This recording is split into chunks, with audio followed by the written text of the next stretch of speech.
बिस्मिल्लाहिर्रहमानिर्रहीम। अस्सलाम वालेकुम नाज़रीन किराम, मैं हूं नासिर तौर और आप देख रहे हैं अपना यूट्यूब चैनल। नाज़रीन किराम, दो अहम तरीन खबरें, दो अहम तरीन डेवलपमेंट्स आपके साथ शेयर करनी है और दोनों पाकिस्तान तहरीक इंसाफ के लिए बहुत इंपॉर्टेंट हैं। पाकिस्तान तहरीक इंसाफ और इमरान खान साहब के लिए ये बहुत इंपॉर्टेंट और पाकिस्तान तहरीक इंसाफ के जो सपोर्टर्स हैं उनके लिए ये बहुत अच्छी खबरें हैं। एक ठंडी हवा का झोंका साबित होंगी। एक सदर आरिफ अलवी साहब की कुछ चंद अहम मुलाकातें हुई हैं, उनका अहवाल आपके सामने रखते हैं कि किन अहम लोगों से उनकी मुलाकातें हुई हैं। और दूसरा, पाकिस्तान के केयर टेकर प्राइम मिनिस्टर अनवारुल्लाह काकड़ साहब ने एक बड़ा अहम बयान दिया है। वो बयान क्या है? अगर जो उन्होंने स्टेटमेंट दी है उस स्टेटमेंट के ऊपर वो प्रॉपर्ली अमल हो जाता है तो ये पाकिस्तान तहरीक इंसाफ और बाकी तमाम सियासी जमातों के लिए भी अच्छा होगा। स्पेशली पाकिस्तान तहरीक इंसाफ के लिए ये बहुत ज़्यादा अच्छा होगा, क्योंकि पाकिस्तान तहरीक इंसाफ इस वक्त पॉपुलर जमात है और ये समझा जा रहा है कि सारा क्रैकडाउन उसी के खिलाफ है। तो ये सारे मामला जो पाकिस्तान तहरीक इंसाफ के हैं वो दुरुस्त हो जाएंगे सारे, और पाकिस्तान में पॉलिटिकल स्टेबिलिटी भी आएगी, इकोनॉमिक स्टेबिलिटी भी आ जाएगी, बहुत सारे मामला सेट हो जाएंगे जो उन्होंने स्टेटमेंट दी है। तो नाज़रीन, ये वीडियोस बड़ी मेहनत से बनाई जाती हैं। अगर आपको मुनासिब लगे तो इस चैनल को सब्सक्राइब जरूर कीजिए, इससे हमारी हौसला अफजाई होती है। तो नाज़रीन, सबसे पहले आपके साथ शेयर करते हैं सदर आरिफ अलवी साहब का उनकी किन से मुलाकात हुई है। तो एक मुज़ाकरात का एक नया सिलसिला शुरू हुआ है। उससे पहले मैं आपको बता दूं कि आज शायद सदर आरिफ अलवी साहब का आखिरी दिन है। अगर वो इस्तीफ़ा नहीं देते तो फिर वो कंटिन्यू करेंगे, क्योंकि जब तक नया सदर नहीं आ जाता, ये कानून के तहत है कि जब तक नए सदर नहीं आ जाते यही कंटिन्यू करेंगे। तो नाज़रीन, सदर आरिफ अलवी की आज साबिक वज़ीर इत्तलात मोहम्मद अली दुरानी से उनकी ऐवान सदर में मुलाकात हुई है। मुलाकात का मकसद सियासी कशीदगी को ख़त्म करने के साथ साथ सियासी मुशावरत और डायलॉग का जो सिलसिला है उसको शुरू करना और पैगाम देना भी है। सदर आरिफ अलवी ने कशीदगी के खात्मे की कोशिश को सराहा और इसे खुश आइन करार दिया। मोहम्मद अली दुरानी आइंदा 2 से 3 रोज़ में मज़ीद अहम मुलाकातें करेंगे और अहम हलकों से मुशावरत समेत सियासतदानों से भी मुलाकातें करेंगे।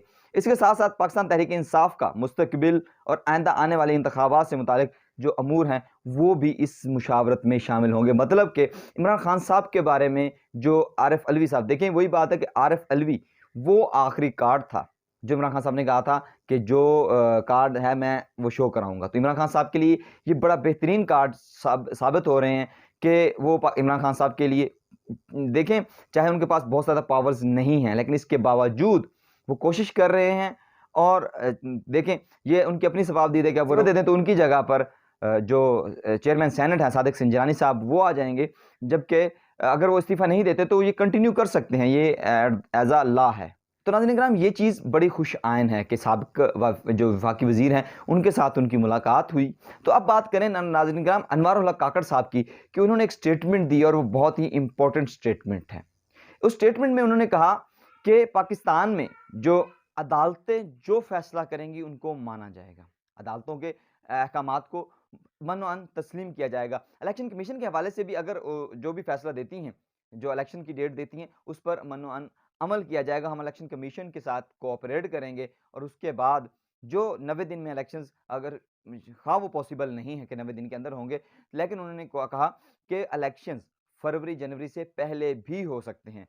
और इसके अलावा उन्होंने कहा कि जी 9 मई का जो वाक़यात हैं उसमें जो लोग मुलव्वस थे या जो लोग भी उसमें मुलव्वस थे उनको सज़ा दी जाएगी। मैं उनको दहशतगर्द भी नहीं कहता, लेकिन उनको सज़ा तो ज़रूर देनी चाहिए कि दहशतगर्द तो इसलिए नहीं है कि वो पाकिस्तान के शहरी हैं, मगर उन्होंने कानून हाथ में ज़रूर लिया है। अब उन्होंने ये भी कहा कि 1 करोड़ 40 लाख से ज़ायद वोटर्स ने पाकिस्तान तहरीक इंसाफ को 2008 में वोट दिया था। क्या वो सब लोग दहशतगर्द हैं या उन सब लोगों के खिलाफ क्रैकडाउन जारी है? तो क्रैकडाउन किसी एक पार्टी के खिलाफ नहीं जारी और ना ही जारी होगा। उसके अलावा मज़ीद उन्होंने कहा कि जो इकोनॉमिक जो मामलात हैं वो हम लोग ज़्यादातर परसू नहीं कर सकते, उनको ज़्यादा हम लोग लेकर नहीं चल सकते और ना ही हम लोग लेके चलेंगे। चंद अहम मामलात हैं उनके ऊपर हम लोग बात करेंगे, उन मामलात को लेके चलेंगे ताकि इसके लिए जो लॉन्ग टर्म पॉलिसी है वो बनाना आने वाली इलेक्टेड गवर्नमेंट का काम होगा और वो इसको लेकर चलेगी। इसके साथ-साथ उन्होंने मज़ीद ये कहा कि हम मज़ीद मुशावरत कर रहे हैं और इलेक्शन में जब इलेक्शन होंगे तो हर किसी को जलसे की, तहरीर की और तकरीर की इजाज़त होगी। इसमें किसी भी पार्टी को रोका नहीं जाएगा। जो ये स्टेटमेंट है, तो नाज़रीन किराम ये एक बेहतरीन स्टेटमेंट है। इसके अगर इस पे ऊपर अमल दरामद होता है, तो अदालतों का जो तकद्दस है, वो भी बहाल होगा। अदालतें जो टाइम स्पैन देंगी, इलेक्शन कमीशन के हवाले से कि इलेक्शन जो टाइम देगा, इलेक्शन कमीशन हमारे साथ कोऑपरेट करेगा और हम उस टाइम में इलेक्शंस भी करवाने के पाबंद होंगे और हम लोग इलेक्शंस भी करवाएंगे। और उसके साथ-साथ उन्होंने ये कहा कि हम लोग अपनी आईनी मुद्दत पूरी करके इलेक्शन करवा के अपने घरों को चला जाएँगे और हमारा लॉन्ग टर्म चलने का कोई प्लान या कोई प्रोग्राम नहीं है। तो नाज़रीन किराम, अगर ये सारी चीज़ें हो जाती हैं तो पाकिस्तान में जब पॉलिटिकल स्टेबिलिटी आएगी, तो फिर ज़ाहिरी तौर पर पाकिस्तान में इकोनॉमिक स्टेबिलिटी भी आएगी। पाकिस्तान में मुआशी हालात भी बेहतर होंगे, रूल एंड लॉ, कानून लाकानूनियत जो है वो भी ख़त्म होगी।